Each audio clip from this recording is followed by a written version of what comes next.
la même question le soir. Ben oui, parce que j'aime bien savoir comment vous allez, que vous soyez en live ou en replay.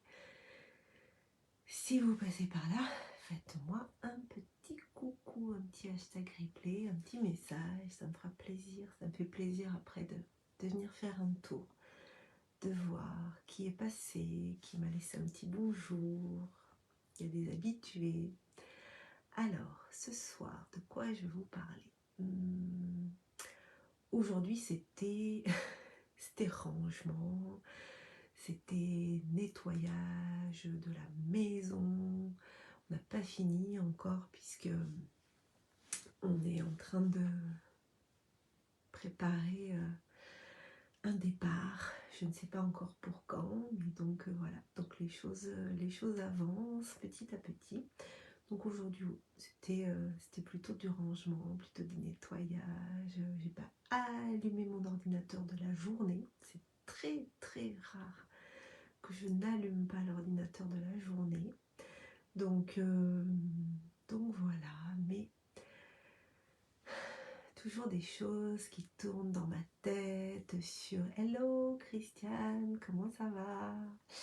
Toujours des choses qui tournent dans ma tête suite au coaching que j'ai eu cette semaine, 3 rencontres cette semaine de coaching, et puis de me ramener à qu'est-ce qui me met en joie, quels sont les mots, j'essaie vraiment d'aller chercher là, quels sont les mots sur lesquels je veux vraiment axer ma communication en tant qu'entrepreneur et en tant qu'humaine aussi. Donc qu'est-ce qui me met en joie, qu'est-ce qui me drive, qu'est-ce qui...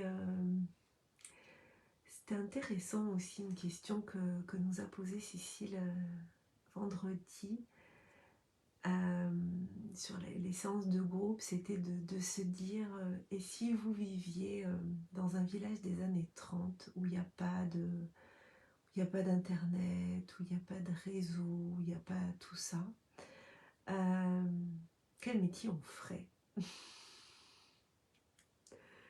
C'est rigolo, je trouve, de se projeter, enfin c'est plutôt de se projeter en arrière, mais je vous pose la question à vous aussi, si vous étiez dans ce village des années 30, quel métier vous feriez? Moi sur le coup j'ai dit médiateur pour aider à résoudre les conflits. Mais celui qui me vient aussi là en tête, c'est le guide, la guide, l'enseignante, l'éveilleur de conscience, l'éveilleuse de conscience. La transmission, d'apporter des connaissances, un éveil en fait. Je sais que certaines de mes amies diraient sorcière. Mais ça c'est même encore plus ancien que les années 30. Ce qui me vient là, pour continuer la conversation que j'ai entamée hier sur la sérénité, sur le fait que ce soit ça qui me drive, le fait que j'ai envie d'aller et chercher cette sérénité, et pour moi, mais aussi de transmettre ça, d'amener ça aussi, alors pas toute seule, hein, avec aussi les personnes avec qui je travaille, avec qui je collabore, que ce soit dans le cadre des sommets ou tout ça. Mais il y a aussi cette notion vraiment très importante, et je crois qu'elle m'anime de plus en plus, c'est cet éveil de conscience. Donc le fait d'être conscient, d'être consciente. Je ne crois pas qu'on puisse être réellement serein, qu'on puisse réellement être dans cette sérénité qui mêle l'harmonie, la paix intérieure, une sorte d'équilibre. Si on n'est pas conscient d'un certain nombre de choses, si on sort pas du pilotage automatique, et de, comment dire, d'être conscient, ça nécessite de... Ah, bienvenue au club. Alors, vas-y, précise, parce que tu sais, comme il y a un décalage, entre le moment où je parle et le moment où tu écris, c'est le club de quoi? Si tu veux bien préciser, parce que du coup, je sais pas à quel moment tu as répondu ce message-là. Mais oui, je pense que ça nécessite... Oups, le téléphone va tomber. Ça nécessite de la conscience. Et je crois que c'est ça vraiment que j'ai envie d'amener. La conscience, elle vient aussi par la connaissance. Amener la connaissance pour prendre conscience, pour amener un changement. Et ensuite, il y a une consolidation, on va dire. C'est un peu les 4 C. Connaissance, conscience, changement, consolidation. Mais tout ça amène au final, en tout cas dans mon envie, dans mon idée, à plus de sérénité, une vie plus sereine. Et ouais, je réfléchis vraiment au podcast que j'ai envie de relancer. J'ai envie de trouver... Ah c'est mon chéri qui m'envoie des pierres juste derrière. Lui, il est dans le lit et moi, je suis dans le bureau. Et ouais, c'est vraiment ça que j'ai envie d'amener dans le podcast, de transmettre des choses que j'ai pu découvrir, que j'ai pu comprendre. Mais il y a vraiment cette notion d'éveil de conscience, parce que je pense que si on reste endormi, si on n'ouvre pas les yeux, on ne peut pas arriver à cette sérénité. En tout cas, je pense que c'est une sérénité de façade, des fois, qui peut être une sérénité de façade, qui n'est pas une vraie sérénité. Et je pense que ça cache des choses. Et à un moment donné, c'est le corps qui va parler si on ne veut pas regarder. Et quand on commence à ouvrir les yeux, je crois qu'on peut plus les refermer. Donc après, soit si on s'éveille trop à plein de choses, ça peut devenir angoissant, ça peut devenir stressant. Donc l'idée, c'est ensuite d'amener à cette sérénité. Et je crois que c'est vraiment ça que j'ai envie d'amener. Donc là, toutes les questions que Cécile me pose en coaching, je vous assure, ça me perturbe. Parce que du coup, le soir, j'arrive pas à aller me coucher. Alors déjà qu'au naturel, j'arrive pas à aller me coucher.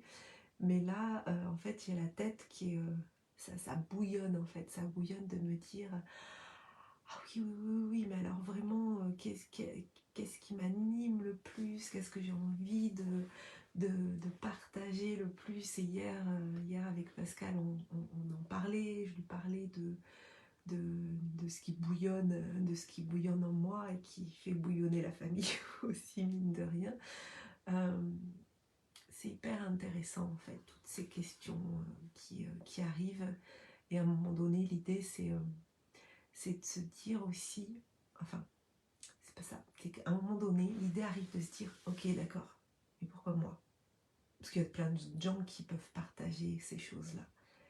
Et là, l'idée c'est de se dire, ok, d'accord, mais ne te pose pas ce genre de questions. Oui, il y a des tas de gens qui peuvent partager des tas de choses. Mais c'est juste que chaque personne va parler à un public en particulier et qu'il y a des gens qui vont résonner avec ce que j'ai à leur transmettre et puis d'autres ça va être quelqu'un d'autre, puis d'autres ça va être quelqu'un d'autre.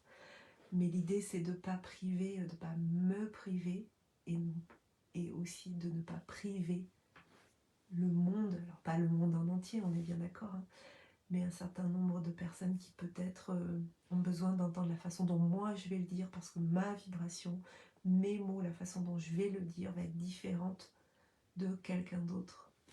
Et ça c'est intéressant, ce cheminement, même si je vous avoue que là ça me met, ça me met dans un brouillard en fait, dans un brouillard assez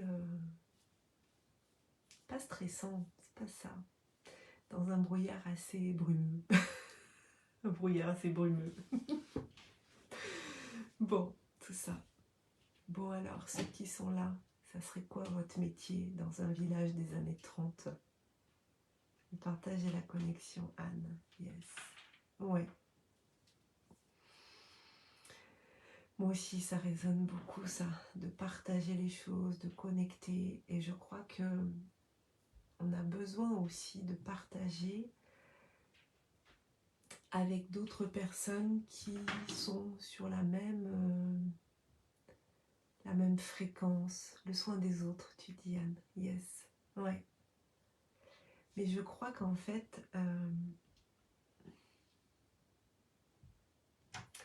ce qui se passe... Maë, je suis en live, mon cœur. C'est pas grave, c'est mon fils qui est là. Euh, ce dont je prends conscience, c'est que ce qu'on veut transmettre aux autres, c'est d'abord quelque chose qu'on doit se transmettre à soi. Alors c'est peut-être complètement bateau ce que je suis en train de dire, peut-être que vous dites oui, bah bien sûr, on le sait déjà, tout ça, ok, bon. Mais des fois c'est bien de l'entendre à nouveau. Et je sais que l'autre jour, la question qui nous a été posée en coaching, c'était en gros, voilà, qu'est-ce qui nous met en joie, qu'est-ce qui... blablabla, enfin bon, un peu toujours les mêmes choses, mais écoutez la suite, vous allez voir. On était quasiment tous en train de parler de quelque chose qui nous mettait en joie par rapport aux autres, par une personne. Et à un moment donné, Cécile nous dit, ok d'accord, mais là, vous êtes en train de dire qu'est-ce que vous pourriez faire pour les autres, qui vous met en joie donc. Donc c'était créer des espaces de connexion pour que les gens se sentent en sécurité, qu'ils puissent se déposer, qu'ils puissent se confier, qu'ils puissent avancer, qu'ils puissent évoluer. Et donc c'était moi, qu'est-ce que je fais moi pour les autres. Bon. À un moment donné, elle me dit, ok d'accord, okay, ça te met en joie. Donc chacun voilà, avait dit quelque chose qui les mettait en joie. Elle me dit, mais là maintenant, imaginons qu'il n'y a pas les autres en fait, quoi. Qu'est-ce que vous pourriez faire pour vous auto-suffire en fait, pour vous mettre en joie, vous, sans les autres? Ah, là ça a été difficile de répondre. Sur le coup, j'ai pas pu répondre, j'ai pas su répondre. Mais en fait, c'est exactement la même chose. C'est comment je peux faire moi pour créer un espace sécure, dans lequel je me sens bien, dans lequel je me sens connectée à moi-même. Et c'est là où arrive cette idée d'être consciente et sereine. C'est ce que j'ai envie d'amener aux autres. Un éveil de conscience pour les amener à la sérénité. Yes, Anne, tu dis peindre un paysage apaisant. Waouh. Yes. Moi, je suis nulle en peinture. Mais, par exemple, si je chante, je m'auto-suffis en fait. Je m'auto-satisfais, je sais pas si on peut dire ça. Je me mets en joie moi-même, quoi. Si je lis quelque chose, ou si je découvre quelque chose, ou si je m'émerveille devant quelque chose, ou si tout d'un coup, pouf, eureka, je comprends quelque chose, j'ai pas besoin là de l'autre. Oui, ça rajoute quelque chose. Ça rajoute la cerise sur le gâteau. Mais si je suis dans ce moment de conscience de ce que je suis en train de vivre, d'éveil, d'émerveillement, ça me fait du bien. Et ça me rend apaisée, sereine et tout ça. Donc je pense qu'il y a vraiment de ça en fait, en tout cas, à aller chercher. Je vous ai dit, je vous emmène dans ma 2e année d'entrepreneuriat, donc ça brasse, ça brasse, ça brasse. Yes, pas de souci, Christiane. Et donc vous voyez à quel point ça peut...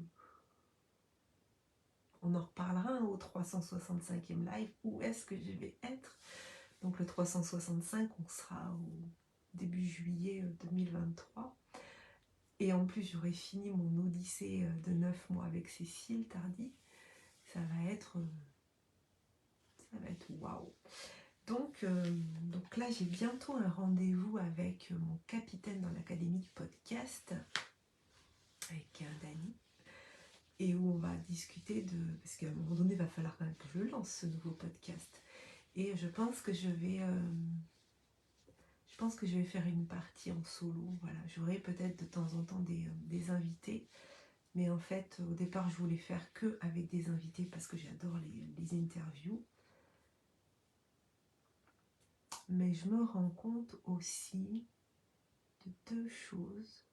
Bon, déjà, c'est que quand je fais des interviews, ben, ça me prend plus de temps.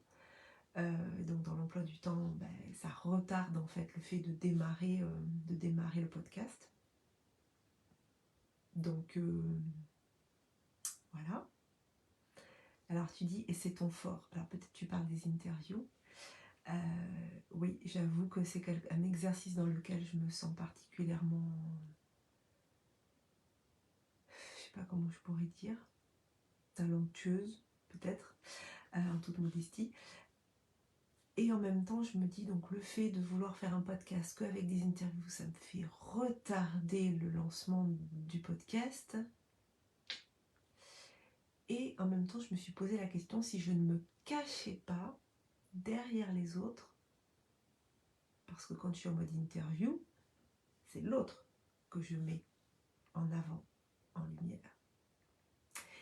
Et je me suis posé la question si, peut-être ça serait le moment peut-être de prendre la parole toute seule. Ce que j'ai fait quand je faisais les coups de boost du mercredi matin en live où je partais d'une citation et voilà, et je disais ce que j'avais à dire. Je pense que je vais tenter un peu le podcast en mode solo, de temps en temps peut-être en interview, mais en mode solo pour dire ce que j'ai à dire sur cette recherche de cet éveil de conscience, cette recherche, ce chemin vers la sérénité. Voilà. Il faut que je réfléchisse à un titre et puis je vais discuter de ça avec mon capitaine dans l'académie du podcast. Voilà, je crois que j'ai rendez-vous, je crois que c'est mercredi prochain. Waouh. Allez, je vais vous souhaiter une très belle soirée. Dites-moi comment ça va de votre côté, s'il y a des choses aussi qui dans votre tête, vous mettent dans le brouillard. Voilà. Allez, je vous souhaite une belle nuit, une belle soirée, et puis je vous dis à demain. Bisous, bye bye.